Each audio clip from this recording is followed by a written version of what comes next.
Hello, everybody. What's up? What's going on? Welcome to the 37th episode of Raptors in One. So, guys, last night, the Raptors took on the 76ers on the first round of the NBA playoffs 2022. No surprises there for me. Like I had already predicted, I had predicted the Raptors losing that one. Now you might be thinking, well, come on, man. Raptors diehard fan. And you're going to predict against your own team? Yes, I am. And there's a reason for that, and I'm going to talk about that. So without any further ado, let's get it. So, why did the Raptors lose last night? Well, it's very simple. This is a very young team. The only veterans on this team are Fred VanVleet, Pascal Siakam, and OG. The original trio, the Three Musketeers from the championship team. They are the only ones left. Then, of course, you have Thaddeus Young. He's a veteran, proven veteran, for sure. But again, the rest of the team is a very young, inexperienced team. So I knew right away there's our first disadvantage. Now, some of you might also be thinking, well, the Raptors did have the edge against the Philadelphia 76ers in the regular season games. Yes, the Raptors did have a 3-1 edge in the season series. But again, playoff basketball is a whole different beast when it comes to the regular season games. In playoff ball, you gotta play tough, not just physically. You gotta be mentally tough. And of course, experience goes a long way. And that was shown last night. The Philadelphia 76ers, for the most part, their team was almost the same. Except, of course, for James Harden and no Ben Simmons. Which, in my opinion, is an upgrade. The Philadelphia 76ers, they played tough. They were physically tough. They had the home crowd on their side. Of course, that's another thing. When an inexperienced team, when most of your roster, like the Toronto Raptors, has an inexperienced team, yes. Even things like, playing away, especially in a playoff atmosphere where the crowd gets rowdy, they get loud, they're on the home team's side. Of course, all these factors, it adds pressure. Even if you didn't feel the pressure to begin with, as soon as you step on that court, you're going to feel that pressure from the crowd.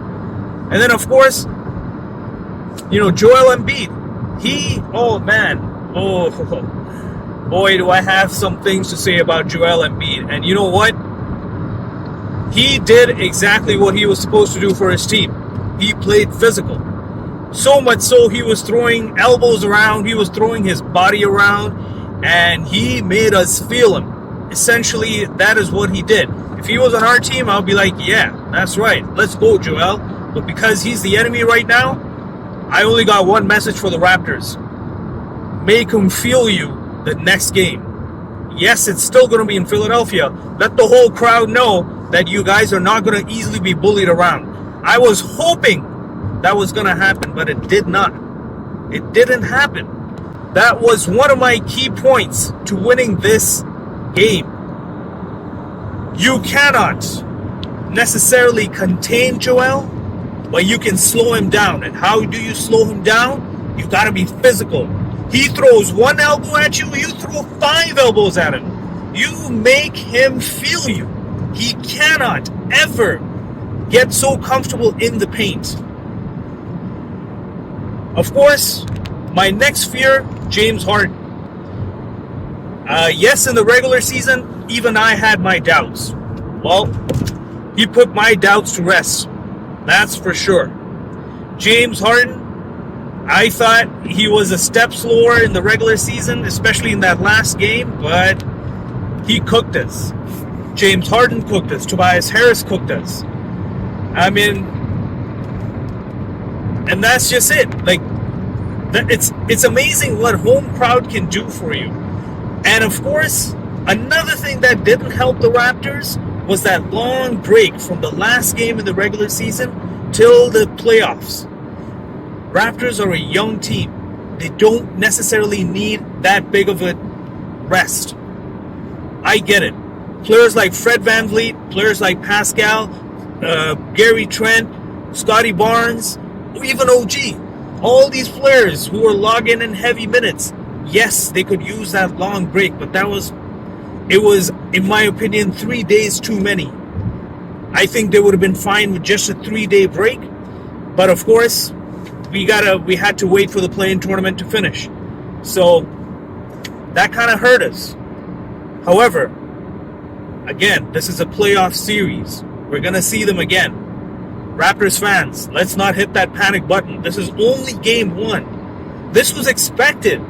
And if you were to ask me, I'm not even panicking. If anything, this is the wake-up call that the Raptors' inexperienced core needs. I'm also going to take it a step further. If, and it's a big if the Raptors do not make past this round, this is exactly the kind of loss experience, not victory experience, I'm talking loss experience, that this core, that this Raptors team right now needs to take it to the next step. I was very impressed, however, with Scotty Barnes.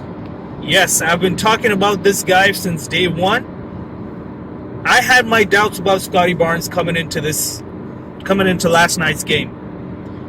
And he put him to rest.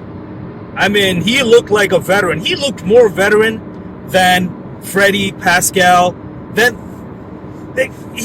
didn't play like a rookie. It was like as if he belonged there. Those were Nick Nurse's words, by the way. Even Nick Nurse in his post-game interview, he mentioned that. He said, Scotty Barnes looked like he belonged there. Now, we had a little bit of a scare. And now I'm going to come back to Joel Embiid. Joel, if you are watching this, man, you've just put a target on yourself. Yes, this season you've got good conditioning, but you still do have a history of getting injured. And the Raptors, they are going to swarm you like angry bees. Oh, forget it. No. We're not going to swarm you like angry bees. We're going to swarm you like a bunch of angry Raptors. We're going to swarm you every time you touch that ball. That has to be the game plan. I saw what you did against Kem Birch. That's right, Joel Embiid. I mean, that brings me back to the officiating. Again, that's another thing. This is playoff ball. In the playoffs, the referees tend to kind of let the players play. The calls you could have gotten in the regular season, in the playoffs, that's just tough. Too bad, so sad. Oh, you got an elbow in your face? Oh, you got, held? You got you got your hand slapped when you were taking a shot and the call didn't go your way? Too bad, so sad. Fine, you can protest a little bit, but don't just get carried away with the protest. You don't get that call? Move on. Next play. Too bad, so sad. Just play. Just put your head down and play it. And again, this is where the experience comes in, right? If you have the experience, you will realize that you can protest once, you don't get your call. This is playoff ball. Welcome to the playoff ball. Coming back to Joel, I know I do digress quite a bit, but coming back to Joel, he got away with an elbow at Kem Birch. Right away, if I were the Raptors, I should have been like, this officiating, it's not going our way, because again, this is on Philadelphia's home court. It's going to happen. The crowd is so loud. The referees are also under pressure, and yeah, like Joel, he got away with that elbow on Kem Birch's face. He also got away with a lot of banging around, especially in the paint, just throwing his weight around. And of course, we had a scare. We had a scare with our star player, Scotty Barnes. Again, who was responsible? Joel Embiid. Yeah. Scotty Barnes was the only one bringing the physicality that is required for a playoff series. Everybody else was, especially in that first half, we were either starstruck or, again, with the long break, it just didn't help us. We needed that wake-up call, and hopefully this loss is going to be a wake-up call for the Raptors. So, We all know Scotty Barnes. He's got an ankle injury, a sprained ankle. Hopefully he bounces back from it. I'm not expecting him back in the next game. And if I were Nick Nurse, I would probably do the same thing. Even if he says, hey, coach, put me in, I'm good to go. I know you're young blood. Yes, you can bounce back quick, but we got to play the long ball here, the long game. We need you for the rest of the series and then some. If we want to look further to the future, further than round one, we got to rest him for the next game. But hey, we'll see how it goes. So that's it for me, guys. I am looking forward to the next game. Let's hope we put Joel on his butt, and we just got to play physical. You know, we just got to, yes, it's going to be again on the in Philadelphia's home, but we have to get this win. We have to get it. It's not a must win. It's not a dire situation, but if we steal one, we put ourselves back in a good spot. Then the pressure starts to come back on to Philly. And then we can say, Philadelphia, welcome to Toronto. We are Canada's team. We're not just one city's team. We're the whole entire nation's team. And the pressure that you're going to face when you come to Toronto, oh, Joel, you did not do yourself any favors. That's all I got for now. Until next time, I'm out.